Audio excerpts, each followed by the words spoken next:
Buenos días hermanos y hermanas, espero se encuentren bien. En este video vamos a estudiar una parábola que nosotros la encontramos en el Evangelio de San Lucas, en el capítulo 13 y versículo del 6 en adelante. Y es conocida como la parábola de la higuera que no da fruto o la parábola de la higuera estéril. Y nos dice lo siguiente, nuevamente está tomada del libro de San Lucas, capítulo 13 y versículos del 6 en adelante. Y dice así: Jesús continuó con esta comparación. Un hombre tenía una higuera que crecía en medio de su viña. Fue a buscar higos, pero no los halló. Dijo entonces al viñador: Mira, hace 3 años que vengo a buscar higos a esta higuera, pero nunca encuentro nada. Córtala. ¿Para qué está consumiendo la tierra inútilmente? El viñador contestó: Señor, déjala un año más, y mientras tanto cavaré alrededor y le echaré abono. Puede ser que así dé fruto en adelante, y si no, la cortas. Hermanos, esta es la palabra de Dios. Antes de ya profundizar en lo que es la parábola, vamos a leer los versículos anteriores, que son del 1 al 5. Y allí es donde nosotros encontramos la clave para poder entender mejor esta parábola. Entonces, en el Evangelio de San Lucas, en el capítulo 13 y versículo del 1 al 5, nos dice lo siguiente. En ese momento, algunos le contaron a Jesús una matanza de Galileos. Pilato los había hecho matar en el templo, mezclando su sangre con la sangre de sus sacrificios. Jesús les replicó: ¿Creen ustedes que esos Galileos eran más pecadores que los demás porque corrieron semejante suerte? Yo les digo que no. Y si ustedes no renuncian a sus caminos, parecerán del mismo modo. Y aquellos 18 personas que quedaron aplastadas cuando la torre de Siloé se derrumbó, ¿creen ustedes que eran más culpables que los demás habitantes de Jerusalén? Yo les aseguro que no. Y si ustedes no renuncian a sus caminos, todos parecerán de igual modo. Hermanos, nuevamente esta es la palabra de Dios. En la época de Jesús había un concepto que los judíos decían que si una persona era pobre, una persona tenía algún tipo de discapacidad, o si alguna persona le pasaba una desgracia, era simplemente porque esta persona había pecado y porque esta persona, pues, Dios le había dado la espalda. Recordemos, ¿verdad?, el caso de Job, cuando Job, pues, que era un hombre muy rico, pero luego, pues, el diablo, ¿verdad?, le dice a Dios de que Job no le es fiel. Entonces Dios le da permiso que lo tiente siempre y cuando no le toque, diríamos, su espíritu. Entonces ellos, todos los habitantes y los vecinos de Job, decían de que él había caído en esa desgracia porque había sido un pecador.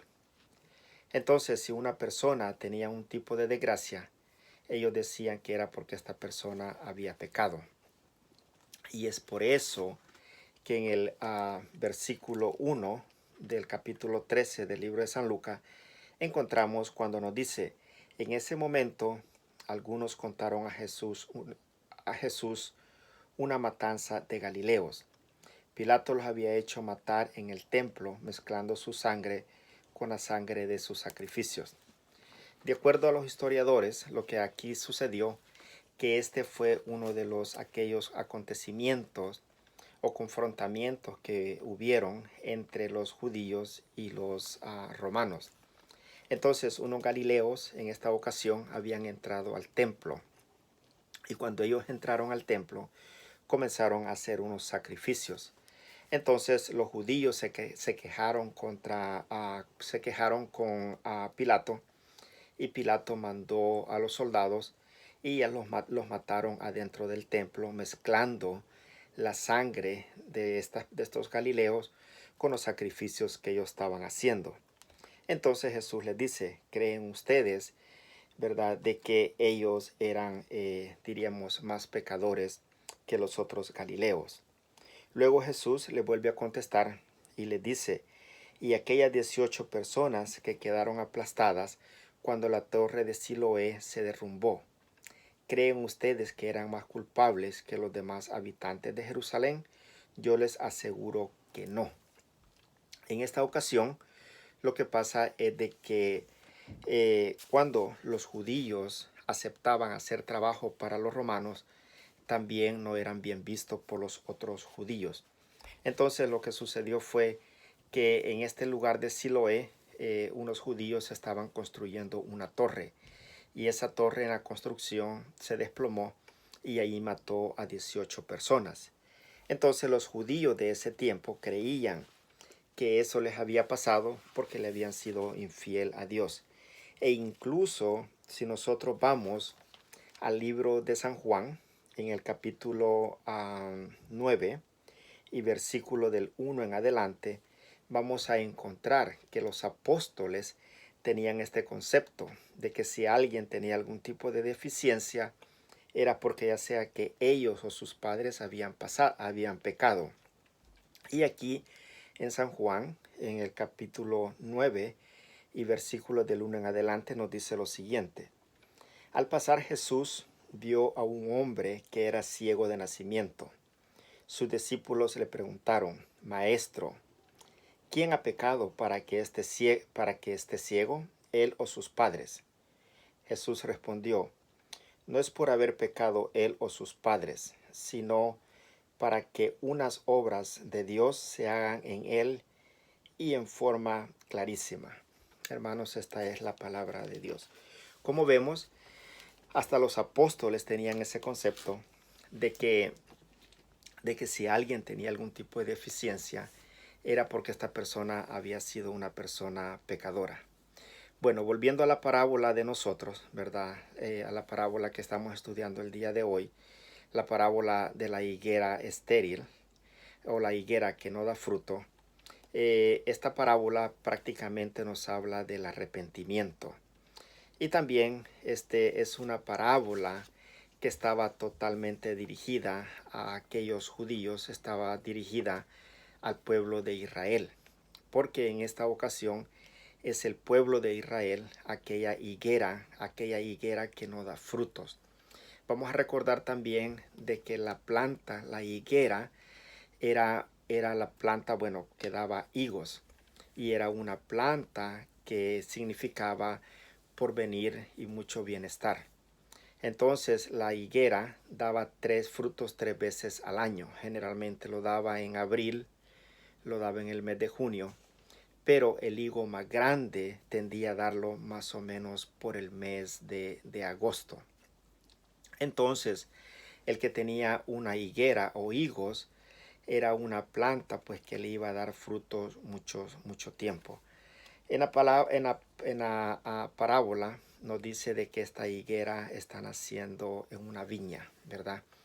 Entonces viene el Señor y le dice al que la está cultivando de que vaya, que la arranque, porque ya ha ido él por 3 años y no haya ningún fruto. En estos 3 años que aquí menciona, no son 3 años literales, ¿verdad? Sino que es un periodo de tiempo que Jesús está hablando. Entonces, y le dice que la arranque, que la corte, porque está utilizando incluso la tierra, ¿verdad? Que puede ser mejor aprovechado por otras plantas. Entonces, si nosotros trasladamos esta parábola a la época de nosotros, también la podemos utilizar y podemos ver qué provecho le sacamos. Muchos de nosotros, ¿verdad? Nos creemos que somos cristianos, nos creemos que seguimos a Jesús, y muchos de nosotros pues estamos dentro de las iglesias, pero somos esa higuera que solamente ocupamos los asientos, pero no estamos dando aquellos frutos que el Señor espera de nosotros. Entonces, así como esta higuera, ¿verdad? El viñador o el que la cuidaba, le dice al dueño de que le dé un año más, de que él le va a dar abono para que siga y para que crezca, ¿verdad? Y para que dé fruto. Y si en un año no da, entonces pues el dueño la va a cortar. Entonces, lo mismo pasa con nosotros. Si nosotros solamente llegamos a la iglesia, diríamos, a calentar aquellas bancas, si nosotros solamente llegamos y nos damos los frutos que el Señor espera de nosotros, el Señor nos va a dar un tiempo más y se va a llegar el periodo en que Dios va a decir, bueno, ya es tiempo que ese asiento que estás utilizando, si no me das fruto, pues mejor te vamos a arrancar de allí y se lo vamos a dar a otro. Entonces, hermanos, la enseñanza que podemos sacar de acá es de que nosotros tenemos que ser una higuera, pero una higuera que dé fruto por lo menos 3 veces al año, ¿verdad? Una higuera la cual es que signifique prosperidad, no una higuera que va a ser totalmente estéril y una higuera que en lugar de quitarle lo nutriente y lo bueno que otro hermano pueda recibir de la palabra de Dios, nosotros le sirvamos de estorbo. Nuevamente, hermanos, los invito, ¿verdad?, a hacer esa higuera que va a dar los frutos para que seamos, ¿verdad?, protegiendo y mejorando la iglesia y nuestra comunidad. Nuevamente, hermanos, muchas gracias por acompañarme en estos videos. Muchas gracias por ayudarme a seguir creciendo en la fe. Y si Dios permite, nos vemos en la próxima.